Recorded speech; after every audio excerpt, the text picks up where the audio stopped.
ಗುತ್ತಿಗೆ ಮತ್ತು ಹೊರಗುತ್ತಿಗೆ ನೌಕರರ ಸಮಾನ ಕೆಲಸಕ್ಕೆ ಸಮಾನ ವೇತನ ಹಾಗೂ ಭದ್ರತೆಗೆ ಒತ್ತಾಯಿಸಿ ಆರೋಗ್ಯ ಮತ್ತು ಕುಟುಂಬ ಕಲ್ಯಾಣ ಹಾಗೂ ವೈದ್ಯಕೀಯ ಶಿಕ್ಷಣ ಗುತ್ತಿಗೆ ಹಾಗೂ ಹೊರಗುತ್ತಿಗೆ ನೌಕರರ ಸಂಘದ ಸುಳ್ಯ ಶಾಖೆಯ ಪದಾಧಿಕಾರಿಗಳು ತಾಲೂಕು ಕಚೇರಿ ಎದುರು ಪ್ರತಿಭಟನೆ ನಡೆಸಿದರು.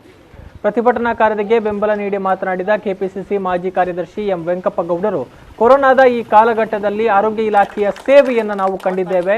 ಕೊರೋನಾ ಹೆಚ್ಚಾಗಿ ಹಬ್ಬದಂತೆ ನೋಡಿಕೊಂಡವರಲ್ಲಿ ಇಲಾಖೆಯ ಗುತ್ತಿಗೆ ನೌಕರರು ಕೂಡ ಇದ್ದಾರೆ. ನಿಮ್ಮ ಕೆಲಸಕ್ಕೆ ಸಮಾನ ವೇತನ ಸಿಗಬೇಕಾಗಿದೆ. ಇದಕ್ಕೆ ನಾವು ಸರ್ಕಾರಕ್ಕೆ ಆಗ್ರಹಿಸುತ್ತೇವೆ. ಆರೋಗ್ಯ ಇಲಾಖೆಯವರ ನೋವಿಗೆ ಸರ್ಕಾರ ಸ್ಪಂದಿಸಬೇಕು. ಅವರ ಕಷ್ಟವನ್ನು ಅರಿತು ಬೇಡಿಕೆಯನ್ನು ಶೀಘ್ರ ಈಡೇರಿಸಬೇಕು. ಶಾಸಕ ಅಂಗಾರರು ಕೂಡ ಈ ನಿಟ್ಟಿನಲ್ಲಿ ಸರ್ಕಾರದ ಗಮನ ಸೆಳೆಯಬೇಕು ಅಂತ ಹೇಳಿದರು. ಹಾಗಾಗಿ ನಾವು ವೆಯ್ಟ್ ಮಾಡ್ತೇವೆ. ನಿಮ್ಮ ಕಡೆಗೆ ಸರ್ಕಾರ ಬರ್ತದ ಅನ್ನುವಂಥದ್ದನ್ನು ನೋಡ್ತೇವೆ. ಸರ್ಕಾರ ನಿಮ್ಮ ಸಮಸ್ಯೆಯನ್ನು ಪರಿಹಾರ ಮಾಡ್ತದ ಅಂತ ನೋಡ್ತೇವೆ.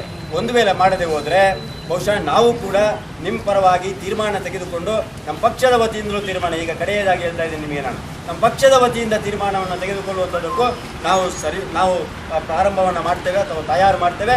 ಇವತ್ತೇ ಮಡಿಕೇರಿಯಲ್ಲಿ ನನ್ನ ಇನ್ಚಾರ್ಜಲ್ಲಿದ್ದೇನೆ. ಅಲ್ಲಿ ಕೂಡ ಪ್ರತಿಭಟನೆ ಇದೆ. ಮಡಿಕೇರಿಯಲ್ಲಿ ನಮ್ಮ ಚಾರ್ಜಲ್ಲಿರತಕ್ಕಂಥ ನಮ್ಮ ಅಧ್ಯಕ್ಷರಿಗೆ, ಜಿಲ್ಲಾಧ್ಯಕ್ಷರಿಗೆ ಫೋನ್ ಮಾಡಿ ಹೇಳ್ತೇವೆ. ಅಲ್ಲಿ ಕೂಡ ನೀವು ಇವರ ಪರವಾಗಿ ಇರಬೇಕು. ನಾವು ಇವರ ಬೇಡಿಕೆ ಈಡೇರುವುದಕ್ಕೆ.